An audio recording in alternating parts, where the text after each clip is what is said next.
Good morning, boys and girls. Welcome to the Progressive. I'm going to speak to you briefly about creation from different spaces. Creativity basically comes from the heart and not the mind. One of them might be a fallacy that creativity comes from the head. It doesn't. Mind is only capable as a receptacle of experience which is gained by the emotions of the heart. Let me just speak in terms of language. All that you know as language, these words, whatever the language you speak, any part of the world, and the words you know, like happy, sad, joy, depression, anger, love, compassion, embrace, rejection, all of these kind of words that you would use in your specific language are basically the meanings you have understood as your upbringing as a child from your own personal experience of being right from the time you were a baby till the time you are now a young adult. I'm speaking to the children of new consciousness here, the ones that are born after 2000. All these words that you use in a language or verbiage are basically the meanings of emotions that you have experienced through others around you, starting from your own parents, of how they use the word. You sensed the vibration in the way they used it, and you picked up on that emotional component of the word and the bunch of sounds that it means. For example, if you say joy, when your parents, mother or father, or those immediately around you use the word joy, I'm happy or I'm joyful, you picked up on the emotional component of that word. The word itself doesn't mean anything. The word joy doesn't mean anything. The word sad doesn't mean anything other than the emotional component that is attached to it. This is the way we interpret all language, human beings. We interpret in terms of the emotional content that it produces and what it means. And there are some words which are very dry, as in they're very they bring about grief, or they bring about a sense of dryness about them. For example, if you use words like job or work or study or career, these have had such low connotations that whenever somebody uses these bunch of words, you will feel a sense of, oh, I have to do that thing again. Oh my God, that's so boring, or that's so uninteresting, or that's so not lively in the way it appears. See, again, you're reading into the emotional component of it, the way it has been presented to you. Now, the good news in all this is, once you understand this, really get what I just said. Once you understand this very basic fact that language and the bunch of words being used are just your way as a human being to register the emotional component of who is presenting it. First of all, somebody might present joy as, oh, I am joyful. That is hardly joyful. Somebody said, I am joyful. That has got more excitement in it. You would want to pick up that excitement, because the heart always knows excitement. The heart always knows joy. The heart also knows grief. The heart also knows sadness, utter sadness and devastation. It knows this because heart is the component where human being really works from, not the head. Based on what the emotional component is in your heart at any given moment, your brain will pick up and want to do or want to participate in certain things. Let's say you are in too much of grief, you might want to listen to a sad song. Or you might be in too much of happiness and you might want to an exciting hip-hop number, for example. So the human being is essentially always an emotional being. He's always providing the brain with the juices from the heart to flow, and that will create, or that forms the basis of your creativity, creations. Let it be thoughts, ideas, let it be your creativity, whatever you participate in, whatever you play with, whatever you're going to work with in this world.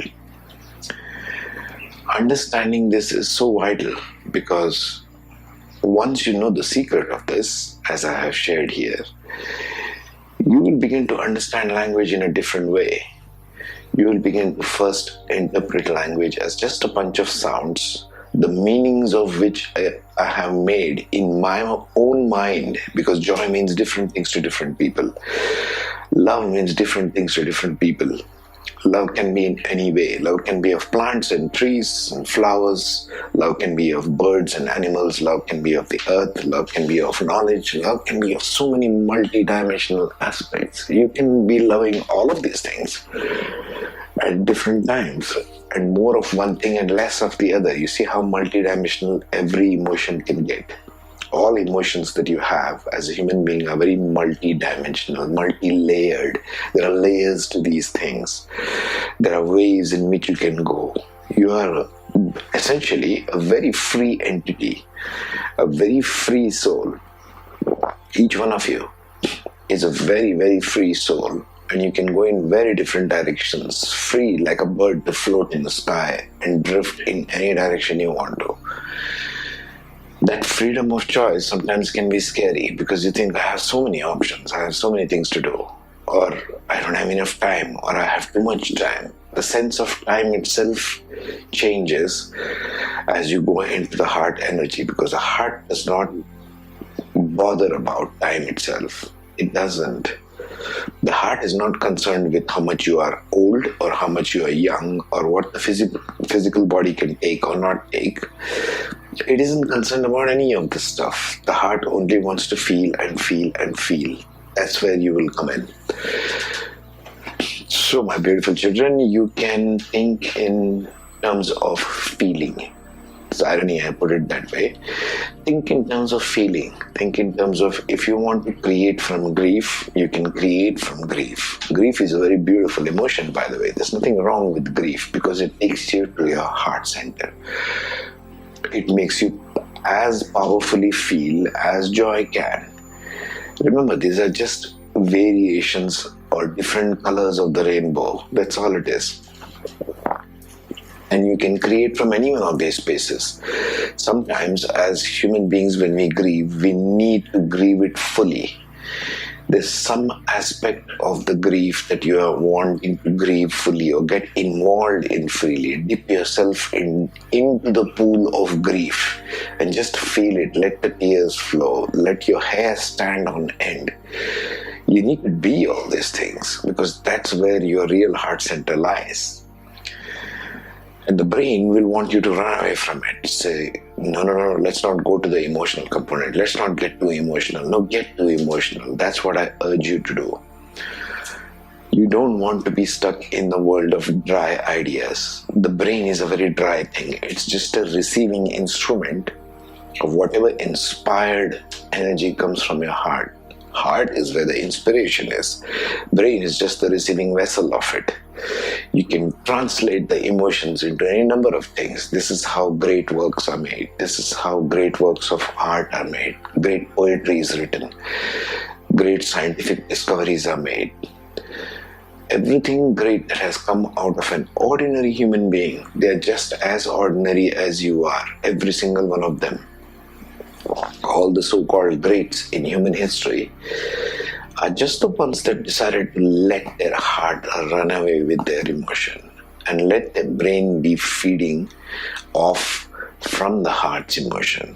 That's how you create.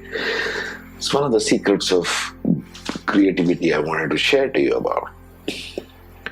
Don't let anyone tell you that heart is weak. Heart is the most powerful energy in the universe.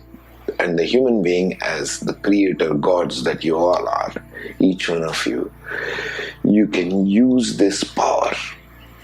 That's how love becomes power. That's how love of something becomes power. Even love of grief becomes a powerful energy in and of itself. Love of joy, love of creativity. The grief factor will always be there, and you don't have to fight it. This is the good news I'm giving you. The grief comes from the essential grief of being in this physical body and yet feeling separate from our own source. You want to call it source, God, universe, whatever you want to call it. From where we feel oneness with everything. If we are feeling disconnected from oneness, that becomes the cause of grief, that becomes the cause of wanting to reunite with something without defining what that something is. Because the moment I start using more words, it's going to get more confusing for you. Just leave it as something. You are here to experience pure grief, pure joy, pure love, pure compassion, pure connectivity.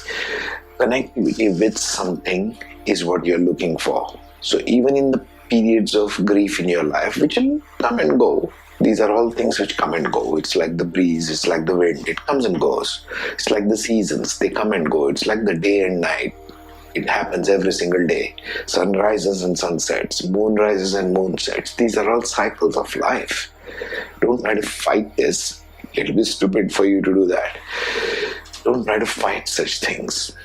Go with the flow of life. Go wherever it takes you. But understand that in each of these things there is a beauty. In each of these things there is a connectedness, the thread of all life. Everything that flows through your bones and blood is about this.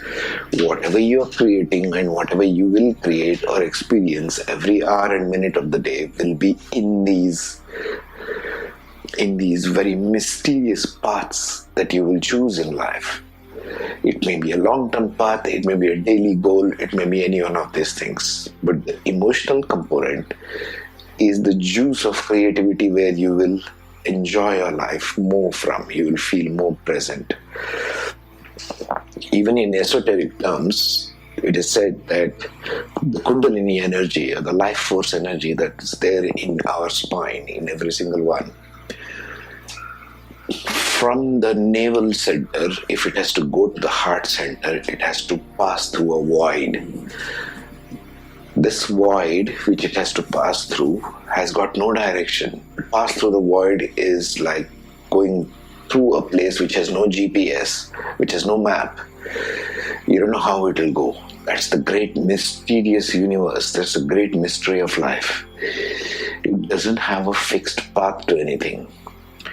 But the fact that it finds its way, the life energy from your navel center to your heart center, is that mysterious life force in the universe which passes through everything, even the so-called inanimate objects.